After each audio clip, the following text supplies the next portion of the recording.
First off, I want to thank the grace of heaven and the virtues of the masters, the mercy of the grand predecessors, transmitting masters, lecturers, and everyone here today for this opportunity to continue talking about the 10 great vows. So today we should be able to finish this. We're up to number 7, right? Okay, so so from the third vow on, these are kind of in the negative, so basically things that we should not do, although what we have worded here is the positive. So this is how the vow should be fulfilled. Okay, so basically, well, in Chinese, the original, it would say, 不遵佛规, but here we say 遵守佛规. Okay, so it's the positive. So we say respect and obey the temple rules and regulations. Okay, so because without having any kind of rules, it's difficult to, well, here it says become perfect. That's not really, it's like, you can say well-rounded, achieve harmony. Okay, so just like, we see law, that's why there are laws in society too. I mean, to keep the order, right? Keep things under order, prevent things from going to chaos and all that. So, right. So, so that so that's why you also have rules within a household, rules and regulations also within the temple. So these are kind of all different sets of rules that we would follow depending on where we are. Without the rules in the temple, then it becomes like a vegetable market, right? So it's like pretty chaotic, very noisy, people doing whatever they want. So that's not very dignified. Okay. So the rules not only maintain order in the temple, but also have the subtle effect of rectifying the heart, which is similar to kind of like the Buddhist precepts. Okay, that like in Buddhism, they have all sorts of precepts for the cultivators or the monks. So it's kind of a similar idea, right? So they serve kind of a similar purpose. Now, so the rules and regulations of the temple, basically, the primary ones are the 15 rules and regulations. Okay, so we've mentioned these, talked about a little bit in past classes, but basically, so we're not going to go into the details here, but it's to list them. I'd say it's to revere the Buddhas, respect the predecessors and mentor the novices, to be restrained, dignified, centered, or principled, to follow the rules and observe the boundaries, accept and fulfill responsibilities, emphasize the holy over the mundane, to be courteous and kind, not to discard the teachings, okay, the holy teachings, not to obsess over forms or appearances, to be transparent in procedures and matters, report. We need to report, like to the seniors, and like either when we leave and then when we come back, or also when we're carrying out instructions. Okay, and we don't disrupt the system of the Dow or the lineage of the Dow, the golden thread. Okay. We have to cherish the public property, kind of like temple property, and also even the people, the Daokin. We have to be flexible in handling matters, and we also be cautious in words and actions. Okay, so this is kind of general rules that of behavior, you could say, conduct within the temple.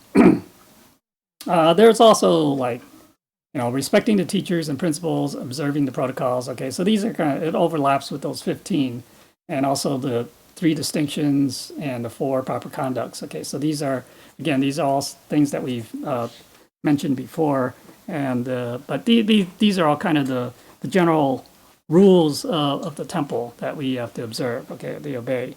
Okay, let's see. So Holy Teacher says, right, not realizing the timeliness or opportunity, then our efforts are wasted, right? So it'd be truly a shame if we did not know the great opportunity that's presented during this time of, this universal salvation, you can say it's also like this harvest period, right? We're in the white era, which is the fall, right? The fall season, which is the harvest time. So harvesting, trying to get God is trying to harvest all the good souls to return back to heaven. Okay, so and the saying that there are during this white era there are at least 3,600 saints and 48,000 sages to be selected. So we can be one of those. All right. So if only we put in the effort to cultivate sincerely and diligently. Okay. We abide. Okay. So abide in the true nature to put Tao into practice. So we have to hold to our original heart and mind, right? That's what vow is, right? The original heart and mind. Not have any attachments, right? So like the attachments to the three minds, that past, present, and future, and also not be attached to the four images of self, others, sentient beings, and the life. Okay. And also to develop or to nurture, to cultivate the center or the middle way, right? So that is the way that we can conform to the Tao. The Buddha Dharma is without limit to save the good or the good in people, or the good in sentient beings, good nature in sentient beings. Okay, so the Buddha Dharma is boundless. Okay, and can widely ferry people who have that affinity. Right. Again, the affinity is very important. Just like we said in the very beginning. Without that affinity, it's we can't really. It'd be hard to ferry someone. Okay. And it can inspire the good nature in sentient beings to enable each person to become saintly and also to become Buddhas. Right? The rules and regulations determine and heaven judges. Okay, so whether things are like our conduct, it's proper, upright, or evil, or we have merits or demerits. Heaven, decides. Heaven makes the judgment, right? And heaven won't be deceived. We can't hide anything from heaven. Okay, so everything is seen very clearly by God, in heaven, and so whatever we do, will be held accountable for, right? So, and then certainly, by following the rules and regulations, then that is one of the things that we have to do. If we don't follow them, we get like demerits, and so that's that's a strike against us. All right, so all right, okay, so let's look at the three levels of. Well, now it's going back to the negative side, but not respecting and obeying the temple rules and regulations. Okay, so at the lowest level, it's basically it's kind of not treating the temple very as a place of a solemn and dignified place, right? So making a lot of noise, or we come in dressed, sloppily or inappropriately, or we don't know what the proper etiquette and manners are within the temple, right? So generally, the first thing we do when we come to the temple is, well, they'll probably let us clean our hands, and then we go and take the vows, the arrival vows, right? Okay, so that's basically the first thing you do, and then you go maybe go and kind of greet the transmitting masters, right? So and then obviously we maintain quiet. We don't make loud noises, things like that. We follow the orders and everything. Okay, so this is very basic. So new people coming in, they may not know this, but basically that's kind of what we need to know at the very lowest level. Then next, it's basically not when we don't hold on to the five constants, which are our five basic virtues, you can say, and the five precepts. So the five precepts, right? These are you can say the Buddhist precepts, but we talked about these. This is the 5 constants, right? Benevolence, righteousness, propriety, wisdom, and sincerity or faith. Okay, so, and the 5 precepts: no killing, no stealing, no lust, no lies, and or false speech, and no intoxicants. Okay, so and then not practicing the 10 wholesome deeds and the 8 virtues. Okay, so 10 wholesome deeds. Again, they include those. Okay, so it's basically no killing, no stealing, no lust, no lying, no flattery, no gossip or divisive speech, no abusive speech, and then also the 3 poisons: no greed, no anger, no ignorance or delusional views. Okay, and then the 8 virtues: filial piety, brotherhood, loyalty, trustworthiness, propriety, righteousness, integrity, and sense of shame. Okay, so all of these things. So we it's not saying that you have to practice them at a certain level, but as long as we are aware of these and that we are doing our best to put them into practice, that's what's important. So this is obviously a higher level than just the basic.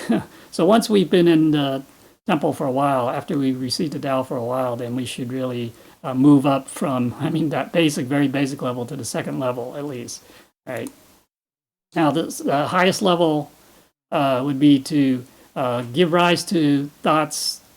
Okay, so this is the negative. So this is giving rise to thoughts due to conditional influence, to walk, stand, sit, recline, that is not according to the center or harmony. Okay, so basically, we learn to let go of all karmic affinities and not give rise to a single thought, right? We always say that, and that's basically another way of saying is it's wu-wei, okay, and sui-yen. Okay, so that's also another way to talk about it. But we have to have a heart and mind of stillness and tranquility, and try to maintain the 4 awe-inspiring postures, right? The walking, sitting, standing, and reclining. Okay, this is So basically, these are kind of, you can say these are all part of you can say rules and regulations. And although they're kind of not really explicitly stated in those, like for example, the 15 rules and regulations, but this is all part of the practice. Okay, so all right. Okay, so a cultivator must respect and obey the rules and regulations to be like a Tao cultivator, right? So otherwise, we're just normal people, right? Common people. So although the rules and regulations of the temple are provisional, meaning that, provisional is kind of temporary. As set either, I think it was by God or the patriarch that set these rules, regulations, but they set it as being temporary. It's, but anyways, it's, and can be applied with some flexibility. So there is some, it's not like, always following the basically like the letter of the law, we say, right?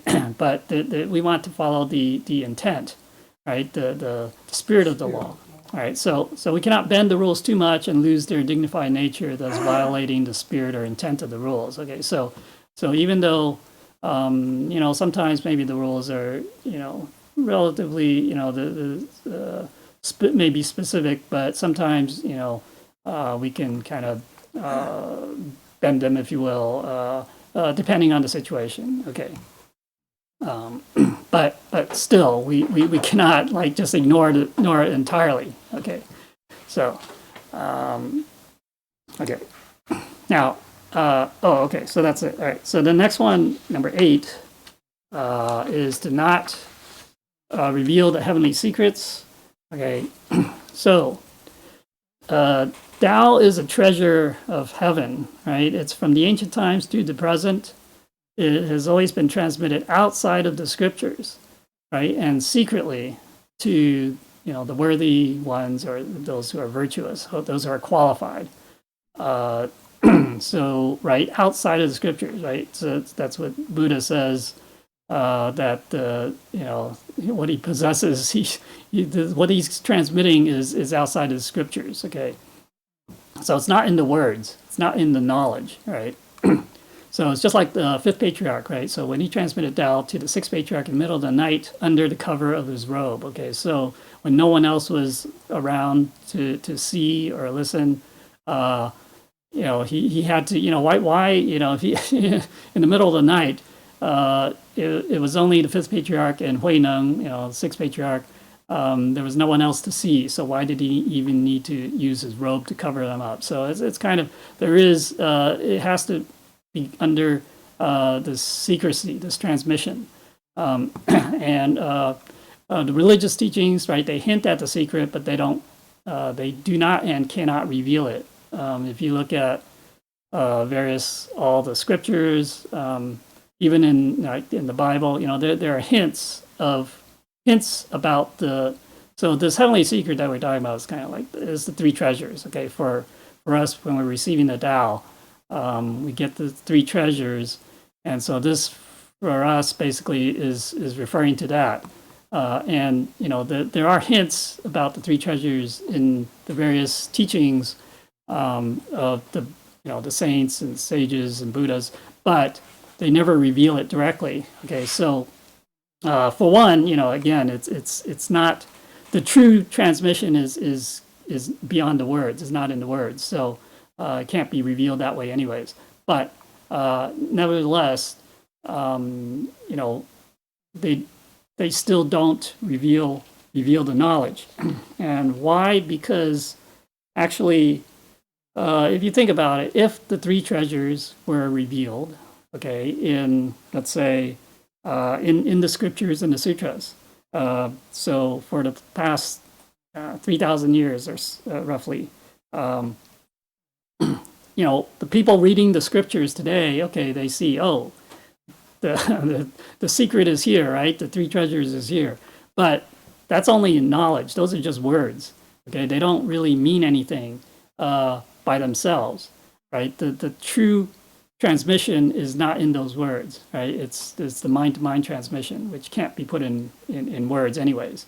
So that's why there's some people who explain, or in the past, what like the seniors had explained that, because there are spirits around that they can hear the three treasures when we talk about it. That may be true, but the most important thing for humans is that knowledge, people assume that knowledge is everything, that knowledge is power, that they assume that once you have this knowledge, that's what it takes to, that's all they need to know. And so it's really, it's not good to reveal it unless they actually go through the ceremony to receive the Tao themselves. Okay. All right. So Holy Teacher says, the transmission by enlightened masters and the authority of heaven's mandate is already revealing the true secret. Okay, so revealing, right? So actually, yeah, they are, and unfortunately, it's kind of you might say that maybe in the past, like when they were, I guess even the patriarchs, when they were transmitting to the next patriarch, it's the same thing, okay? But yeah, it is a secret that, has to be revealed, I guess, to the next person. But again, the true, the real secret, so to speak, is the one that's not in words. All right. So revealing the secret so the initiated can see clearly to complete the salvation mission, right? Because without the words, it's kind of hard for them to maybe understand, to grasp, right? In this, so let's see. Okay, so and then this period of heaven's will is to use humanity or Confucian ethics to save the world, right? So we're in this white era. It's characterized by the widespread of Confucian ethics, right, to transform the people and the world, right? Starting with creating harmony in the family and the home, right? Then transforming to people where they can basically have this universal love for everyone, okay? With Tao, the world can be transformed and bring about peace and harmony. People's hearts transformed into goodness, and the world turn the world into the great unity and the world of great unity and harmony, right? So that's the Confucian ideal for the world, right? And then this opportunity is hard to come by and is not accidental, right? In ancient times, the Tao was transmitted one-to-one, right, from one patriarch to the next. After 60,000 years of reincarnation, right, so for us in this one cycle that we're in, we've been in this world roughly 60,000 years. This opportunity is hard to come by. So, we should not pass up on this, miss this opportunity, right? If we do, we have to wait we have to wait 129,600 years, a full cycle before there's another opportunity like this, right? So, okay. All right, so the 3 levels of, revealing the heaven's secret. All right, so at the lowest level, it's kind of, this is the very basic that we always talk about, like when we're explaining the 3 treasures, we say, you can't talk about it when the altar lamps are no longer lit. Okay, so obviously during the ceremony, the lamps are lit, and then they continue to be lit while we're explaining the 3 treasures, and then at the end, we have to put out the lamps. Okay, so but once we put out the lamps, then we don't talk about the 3 treasures. And so people who receive the Tao, we always tell them that they cannot reveal the 3 treasures to anyone, not their closest family member or people who are closest to them, no one. And because it's just for that person, okay, because they went through the ceremony, they received the Tao, so it is only for that person. Anyone else who wants to know the 3 treasures, they have to come and go through that same ceremony, go through that same experience to get 3 treasures. All right, so this is a very basic level here. The next level is, if we casually or carelessly or, arbitrarily or maybe even intentionally reveal the 3 treasures. Okay, so this is obviously, the fact that, we're not supposed to reveal it and then we do, especially if it's intentionally, that's definitely going against breaking the vow. But we shouldn't be careless either. Sometimes, it might be a slip of the tongue, so to speak, when we talking about it and the lamps are not lit, etc. But yeah, and then the highest level, right, to tell people who should not be told. Okay, so when the opportunity is not right, and when the affinity is not mature, to explain the mysterious gate.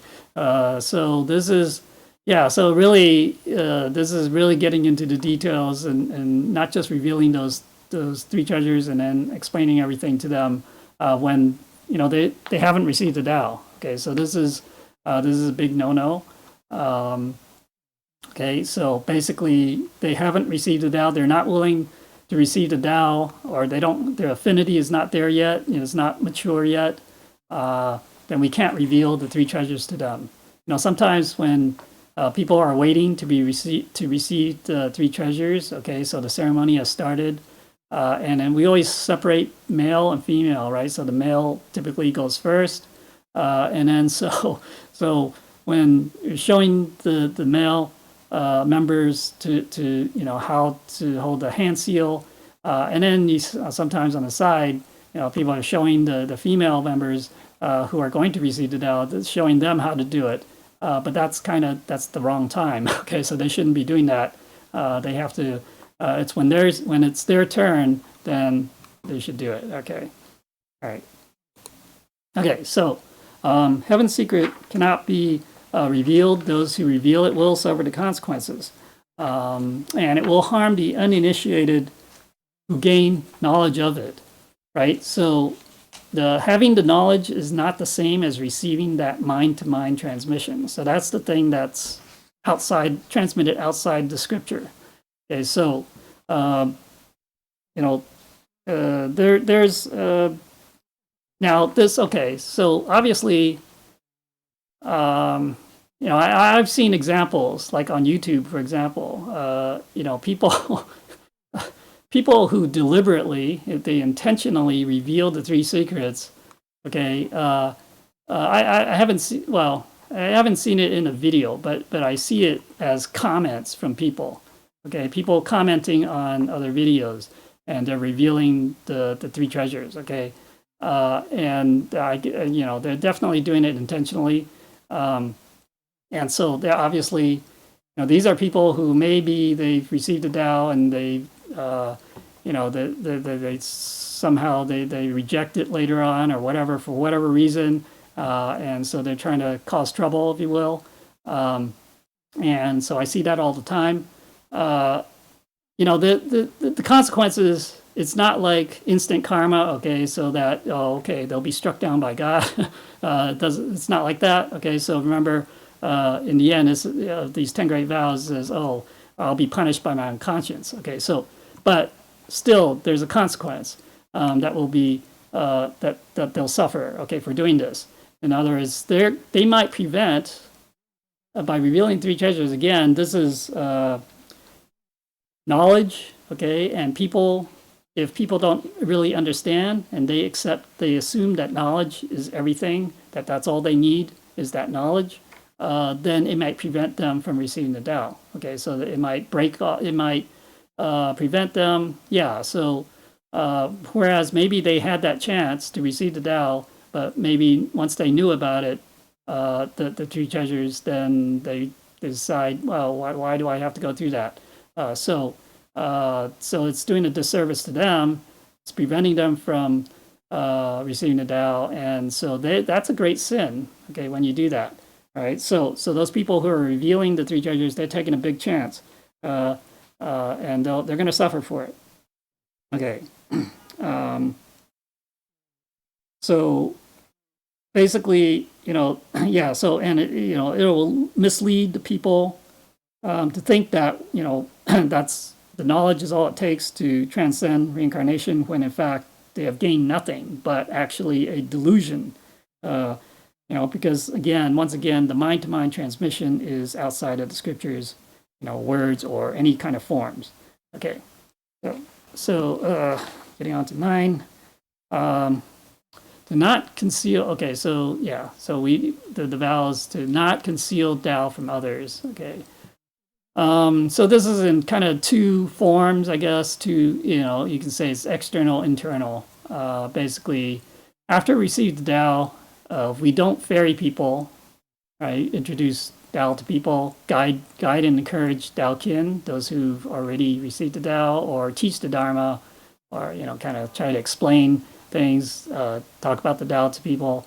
And just to keep it ourselves and cultivate ourselves to be an arhat. Arhat is basically, this is typically of the cultivators in the red era, where they were just kind of cultivating for themselves. Okay, that's what an arhat is basically to conceal Tao from others. Right? In other words, if we receive the Tao and we don't really care to kind of spread the Tao, then that's what we are. Okay, and kind of trying to cultivate as an arhat. But the problem is, in this white era, we can't cultivate to be as an arhat.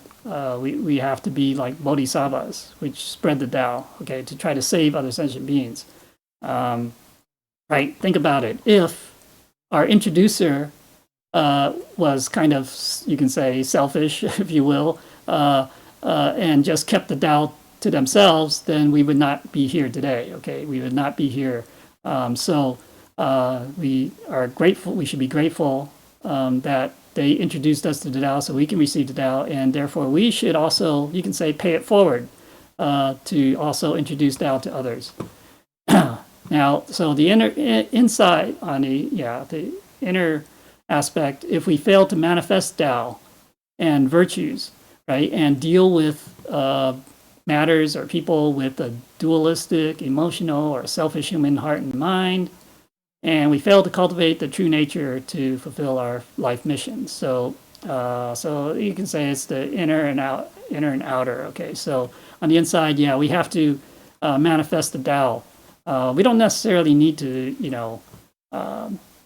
know how to talk about the principles of Tao necessarily, but if we can manifest it, if we know how to do it, then that is also a way of showing the Tao, and so we're not concealing it, right? So this is also, I think, there's an emphasis on the first one, or some people have this emphasis on the first one, and they kind of neglect the second one, which, this is basically the inner cultivation, and it's if that's lacking, I think the first one will be difficult to achieve, right? Because we don't have that virtue, we're not manifesting the Tao, not being virtuous. Basically, people won't not likely to listen, anyways. Okay, so all right.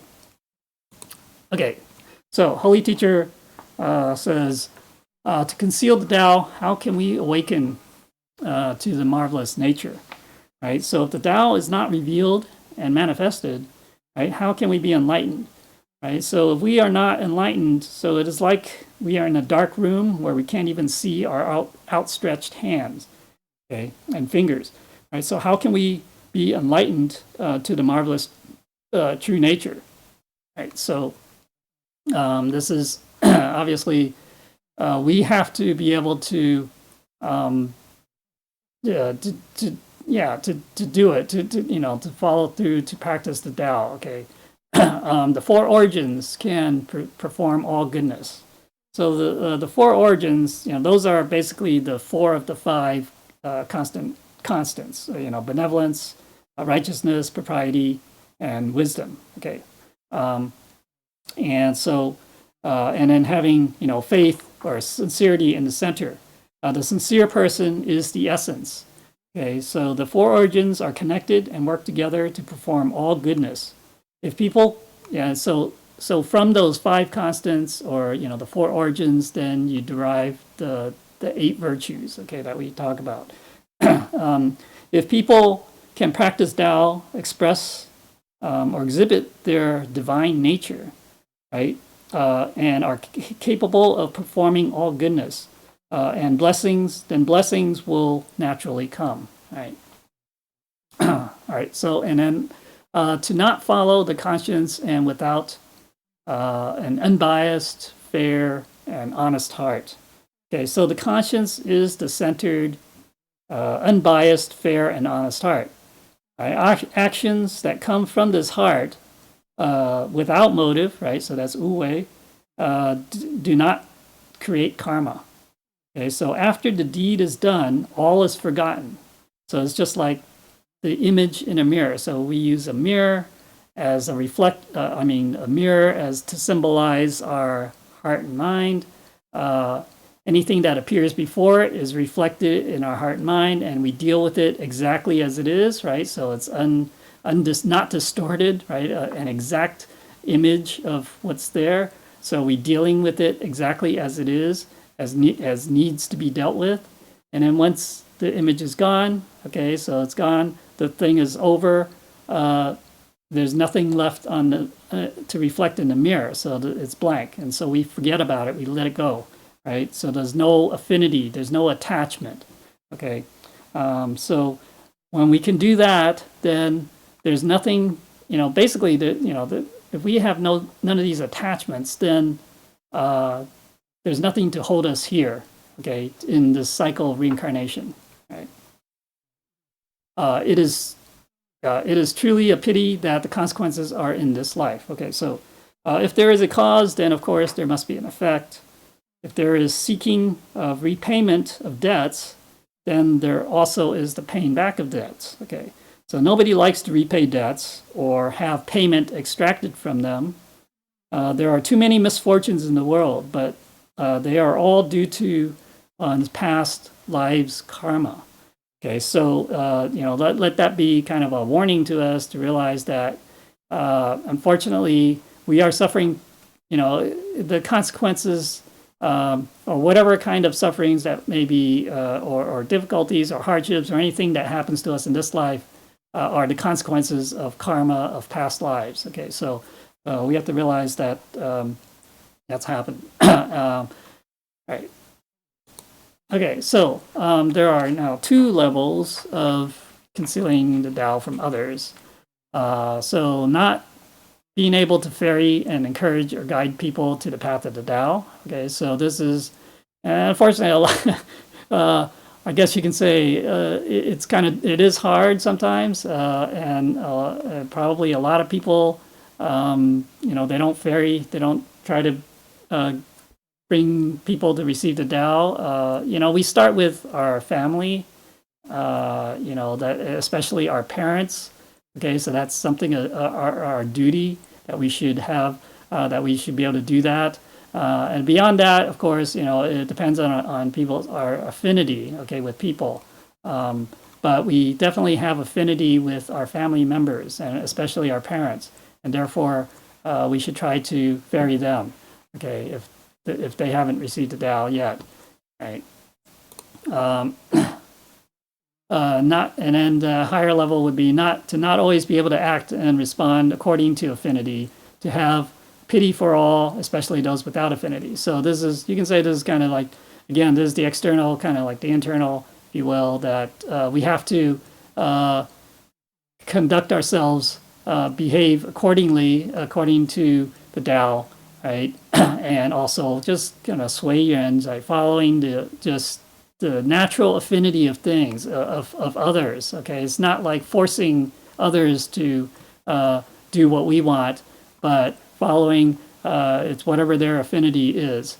Okay, and realizing that not everyone has the affinity, and so we should pity them. Now we can, just because that they don't have that affinity now, or their affinity is not ripe or mature at this moment, it doesn't mean that we can't do anything. We can always try to establish a good affinity with them.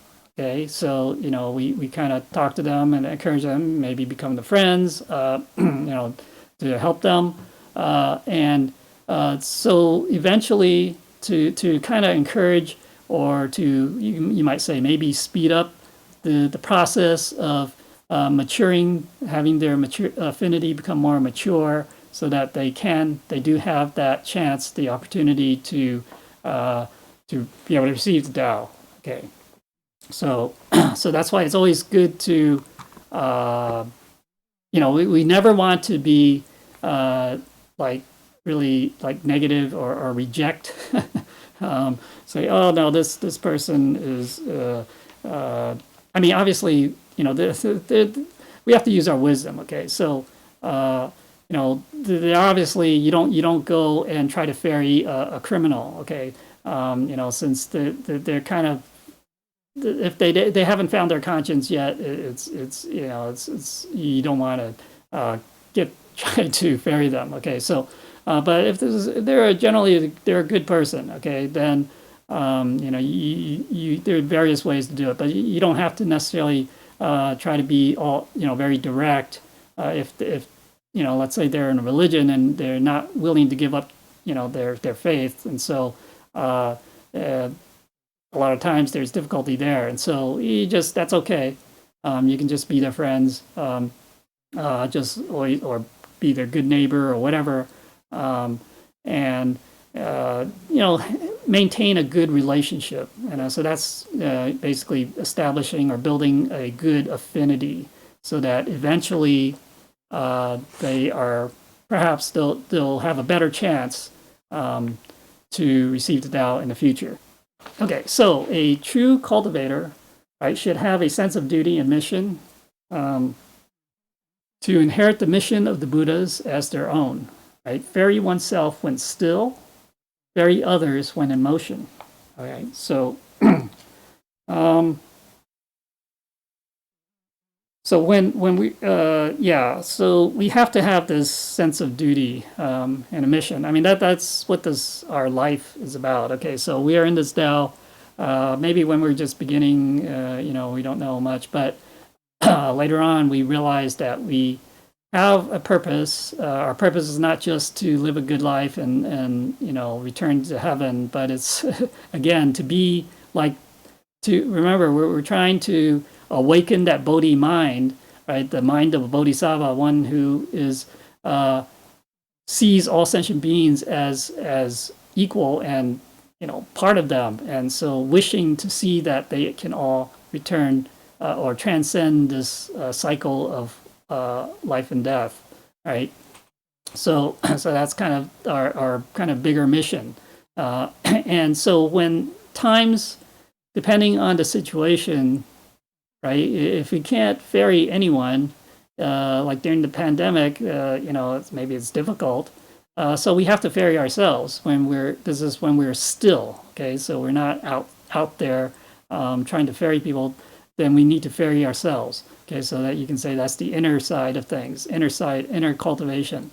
And then when we are able to go out again, then we can ferry others, okay? That's part of the external cultivation. Now, if we don't think that, if we do not think of, personal success or failure, honor or disgrace, just to pursue the Tao over the material things, worry about Tao rather than poverty, right? Then we definitely will not conceal the Tao. Don't worry about, I'm poor, I don't have anything, I'm just struggling to survive, that I cannot reveal the Tao. I mean, first of all, we no matter what, right? I think it was Confucius that says, don't worry about the next meal or eating or filling their stomach. They're worried about whether they have the Tao or not. So the Tao is so precious, right? So that because even if I have this Tao and I cultivate it well this life, I don't have to worry about the next life. Okay. That's how precious it is. Whereas if I, maybe if I fill my stomach and I don't have the Tao, but, who knows? I'm going to come back in the next life and I'm going to have to go through the whole thing again. So basically, don't worry about that. It's just the Tao is very important. We should try to at least realize that ourselves, and then try to kind of teach others, encourage others about that. So now, finally, number 10. Okay, so this is again, there's a slight difference between the male and the female.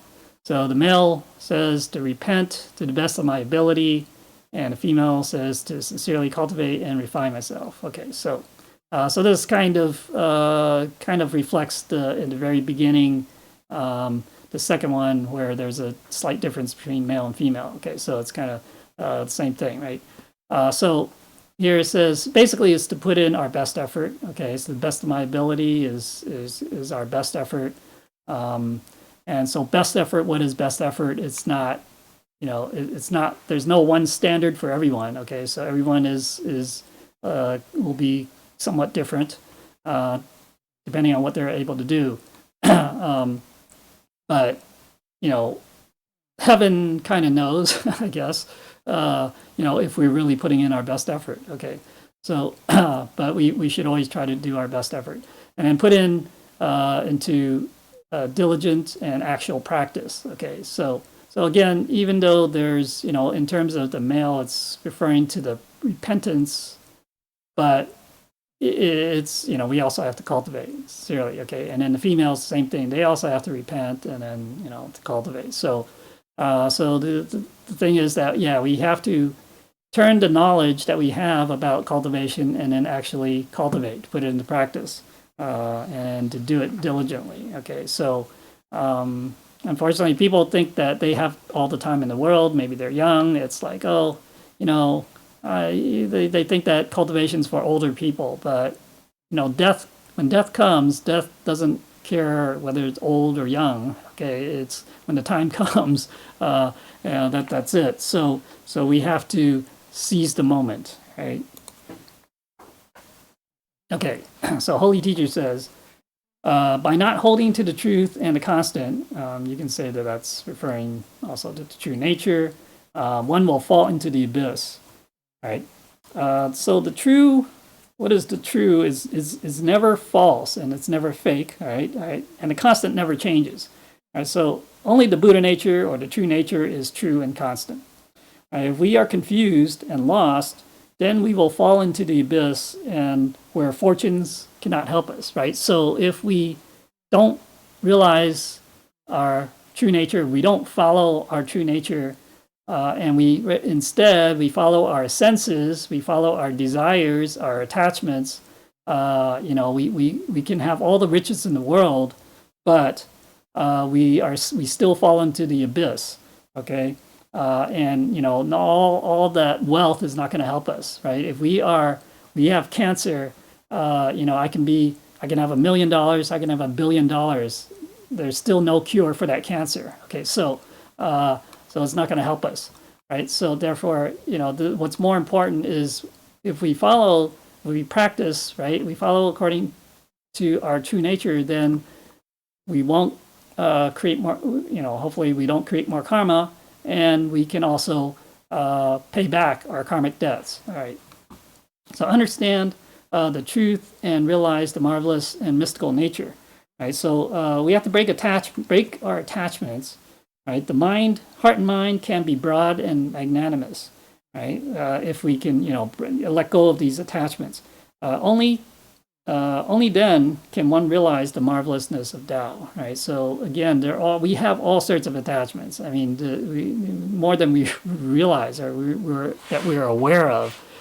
We have all sorts of different attachments. We have to let go of those. Okay, so to really free our mind, all right. One can progress quickly when there is a driving force, right?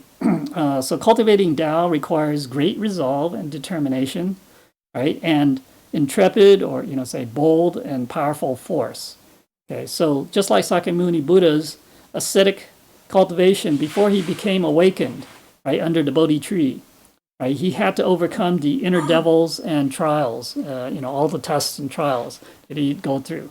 Okay, so we need to have that driving force. Without that driving force, you can say, in general, we say there's a force. We have to have that force of will to be able to accomplish what we need to accomplish, right? To do things, to overcome, you can say maybe our laziness or other obstacles. Okay, so, and also actually the vows also help, add to that force, that driving force. Okay.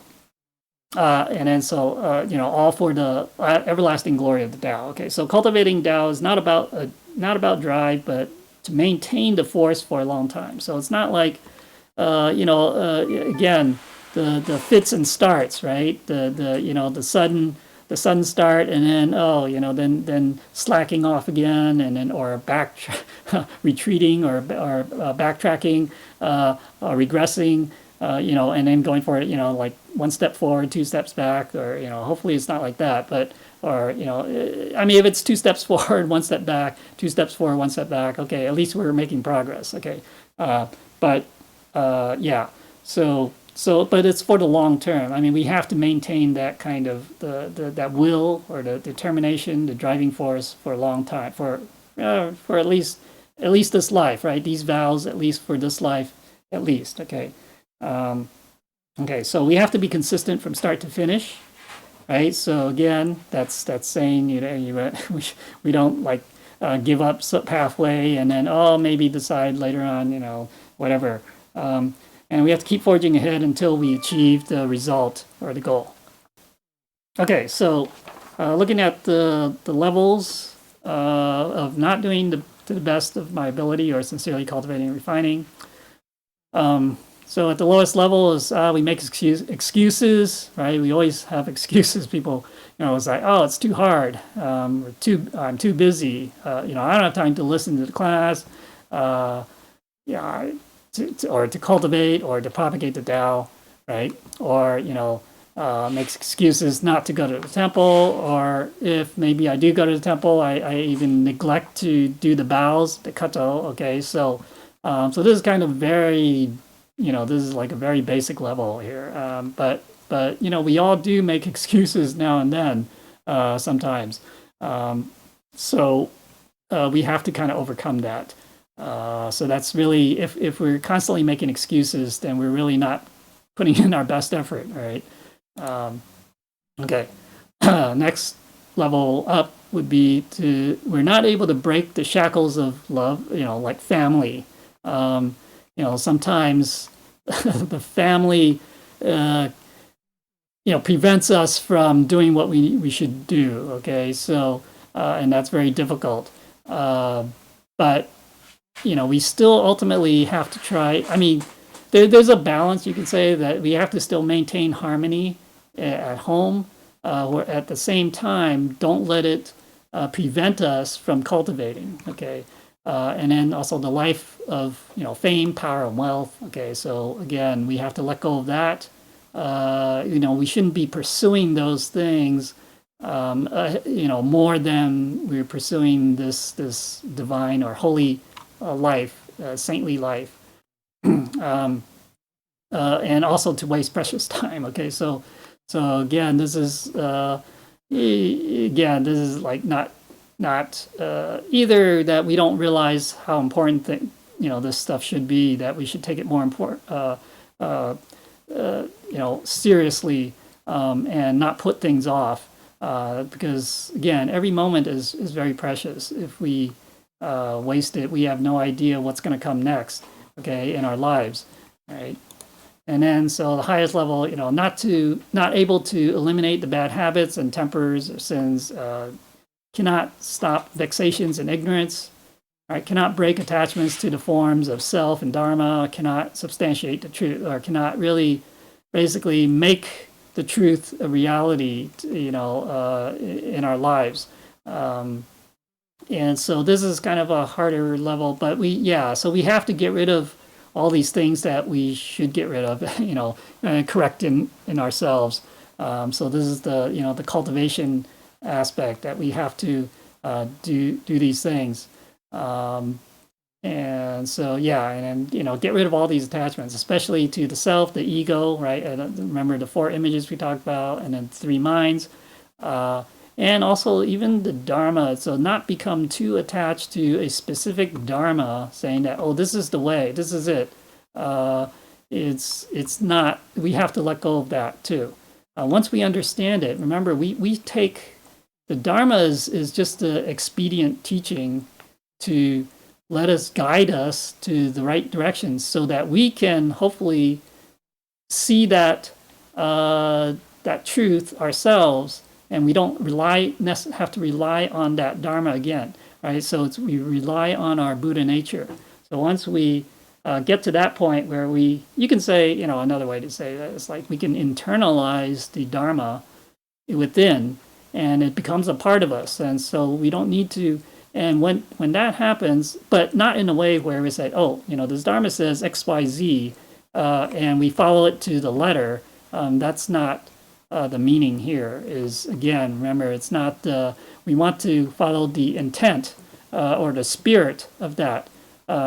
And so we have to understand what that is. Okay, so not just look at the words and say, oh, it's just following these words. Okay, so it's at a higher level. So we have to have insight, have that wisdom to understand that how the Dharma is applied, or how the principles, how the Tao is applied in any kind of situation. All right. So, to the best of my ability, right, is okay. So in terms of it's kind of separated male female, right?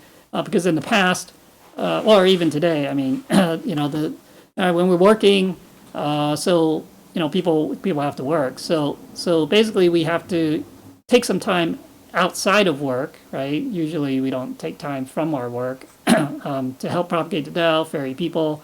It's for our self-enrichment, to perform our merits, and to fulfill our vows. Now, some people, maybe they work 7 days a week, and they don't have that much time outside of work. But we do our best, and sometimes we can take some time off work. If we're able to, we should do that. If we don't have, especially if we're working all the time, then we should try to do that.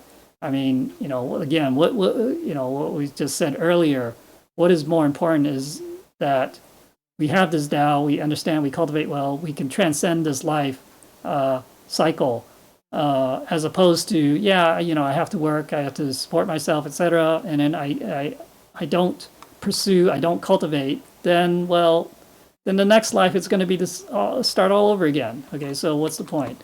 All right.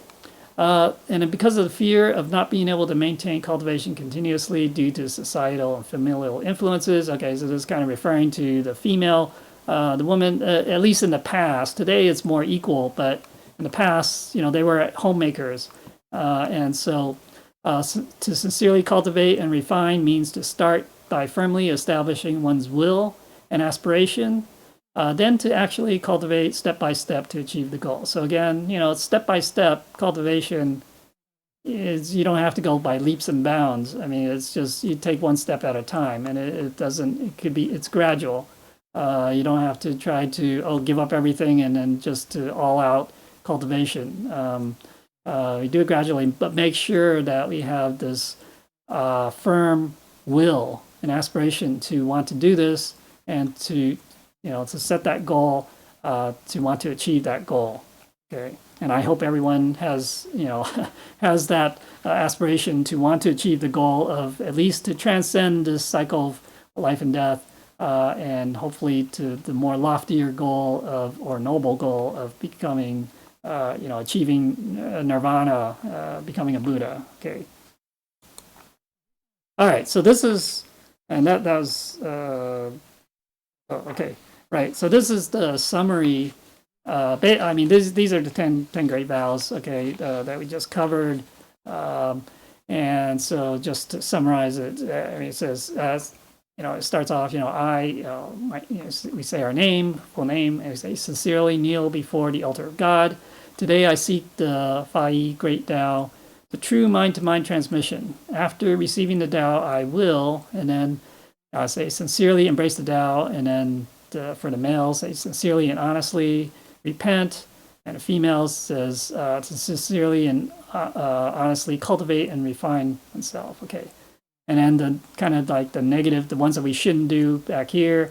But if I should have false pretenses, regress instead of progress, deceive and discredit the masters, the holy teachers and patriarchs, despise the predecessors, disrespect and not obey the temple rules and regulations, reveal heaven's secrets, conceal Tao from others, and then for the male, not to repent to the best of my ability, or females, not to sincerely cultivate and refine myself, then I will accept punishment from my conscience. Okay, so on the surface it looks, it's fairly straightforward, fairly simple, but there are those nuances as we've seen, and I encourage people to kind of go back and review the kind of the different levels of, you can say compliance or fulfilling the vows for each of these vows. All right.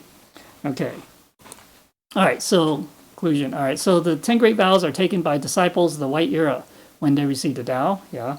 And the vows must be fulfilled and are a requirement for transcendence and enlightenment. Right. We say, so again, one of the requirements for returning to or to transcend is basically to fulfill our vows, and so that therefore, the 10 great vows are a requirement, so it's not optional, right? So that's why it's we have to take them when we receive the Tao, but so if we can fulfill them, then we can succeed. We can return to heaven. Now, regardless of when we practice the way of humanity, right? So, or to follow the temple rules, we should do it well and for the benefit of all sentient beings. Okay, so we cultivate both internal and external virtues and merits, blessings and wisdom. This is how we can perfect our virtues and merits. So, the 10 great vows are a helping force to cultivate. Right? Only by taking and fulfill the vows as part of cultivation can we completely transform our heart and mind from the mundane to the saintly, from transforming the mind from vexation to the bodhi, remove the obstacles of ignorant habits, to elevate the mind to the level of the Buddhas, to be able to enter into the true reality, right? The Dharmakaya, or Dharmadhatu. Okay, so So yeah, although the vows are not optional, as we said, they are the result of painstaking efforts by the Buddhas and saints to give us a clear goal and a force, a driving force, or the power on this path of cultivation. Right? They help us to persevere and give us confidence and courage to undertake our mission for as long as it takes. Okay, so for as long as it takes, yeah, basically for the rest of our lives. All right. Okay, so the saints say to take vows with hollow or basically insincere words and not fulfill them is to deceive others, to deceive heaven, to deceive the spirits and deities. Right, so why not take advantage of this great opportunity to fulfill vows and return to the origin, return to heaven? Okay, so absolute heaven. Yeah, this is, so it really, again, anyone who's receiving the Tao, we really should explain to them that they're going to take some vows and that, they should be sincere. Because if they're not sincere about it, then, it's really questionable about whether it's really helpful for them. Okay. All right. So we have to kind of, it's kind of up to the introducer to kind of get a sense of whether they really want to do this. Right, so for Holy Teacher says, if vows are not fulfilled, then it is difficult to return home. So this is something that the transmitting masters during the Tao receiving ceremony, they will say part of their incantation is there's a phrase that says, if we don't fulfill the vows, that it's very difficult to return to our home, in heaven. Okay, right. Okay, now we don't. As part of this in our cultivation, so we don't want to depart from the three things, right? Temple, or the scriptures, or the teachings, and also the predecessors. Okay, well, the predecessors, it can be the seniors and other cultivators, virtuous cultivators in the temple, right? And then there's also, you can say, there's one other thing that we should not depart from is the sentient beings, right? So, because we're not cultivating as arhats, we're not just cultivating for ourselves. Without the sentient beings, we will not have any achievements. So basically the sentient beings are there for us to help, to save, right? And so when we can save them, then we save ourselves. Okay, so that's why we cannot just kind of isolate ourselves from sentient beings either. We should not be afraid of tests and trials either. Because this path of cultivation, there will definitely be tests and trials along the way. And so hopefully if we keep in mind that we have taken these vows, that we need to fulfill the vows. So no matter what, we have to have the will, the determination, the resolve to kind of get through these so that we can fulfill our vows. We also have to take responsibility. Obviously, we take responsibility for the vows that we've taken, and also take responsibility, for cultivating ourselves. I mean, no one can cultivate for us, and so we have to fulfill, the vows that we take. Only we can fulfill. No one can help us fulfill those vows either. So we have to do it ourselves. Now, whether tasks or matters are minor or significant or insignificant, we should do them as long as they benefit sentient beings. Again, keeping in mind that what we do should be for the benefit of other sentient beings, not just for selfish, benefit, for self-benefit, right? Okay. All right, so do not wait for others to give us an opportunity. We must take the initiative and be proactive to create our own opportunities. Once again, cultivation is everyone's individual business. Okay, it's a matter for every individual person. No one can force us to cultivate. No one can help us to cultivate for us. We have to do it ourselves, and therefore we have to take the initiative and be proactive ourselves. If we wait for others to keep telling us, "Oh, hey, you should do this. You do perform merits or whatever," all these things, then they may not do that, and we can't blame them. We can't blame other people for not pushing us. We have to push ourselves. We can't rely on others. Okay, we have to rely on ourselves.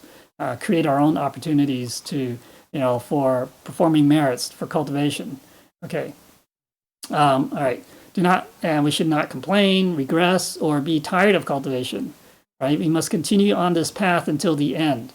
Okay. So basically, again, there's going to be difficulties, hardships along the way sometimes that we encounter, but a lot of them have to do with basically, remember those the three minds or the four images, the ego, or the self, whatever. It's the ego. Okay, so usually the problems, they arise because of our ego, and so the sooner we can get rid of that, then the sooner we can overcome this and not have these problems, right? And again, we should not give up. It would be kind of a pity if we did give up halfway and not completed or achieved what we set out to achieve in this life. So we should kind of make sure that we continue to cultivate until the very end, right? And it's because ultimately peerage in heaven is demonstrated or determined on earth. Okay, so we can't really go back and cultivate, especially performing merits. That's something we can't do. So we have to do it here. Okay, so we are kind of judged based on what we've done in this world. So as long as we can take and fulfill vows, cultivate until the end, we can go from being sages and saints to being immortals and Buddhas. Right? And our ancestors and past life descendants can also transcend. Right? This is how we can highlight the true value and the great glory of life. Okay, so yeah, again, remember when we do this, if we can achieve, we are also helping our ancestors. The Zhou Xuan Qi, the ancestors, and also our past life descendants. If we can actually attain peerage in heaven, they will also return to heaven. So that is, we're affecting, thousands upon thousands of souls. Okay. But if we fail, they're not, it doesn't help, it hasn't helped them either. So, so let's do our best. Okay. Okay, so finally, may the Tao be with you, and actually, may the vows be with you. Okay, so the vows, very important. The Tao, the vows, it's all pretty much, they go hand in hand. We have to have the vows. Hopefully, we understand the vows that we took when we received the Tao, and maybe we didn't know exactly what they meant before. Now we know, and we should try our best, again, put in our best effort to fulfill these vows. These are the very basic vows, right? There are other vows that we take later on, but hopefully at least we need to fulfill these basic vows. Okay, so if I had made any mistakes, said anything wrong, I ask the Buddhas for forgiveness, and also ask for corrections from the transmitting masters and lecturers. Thank you.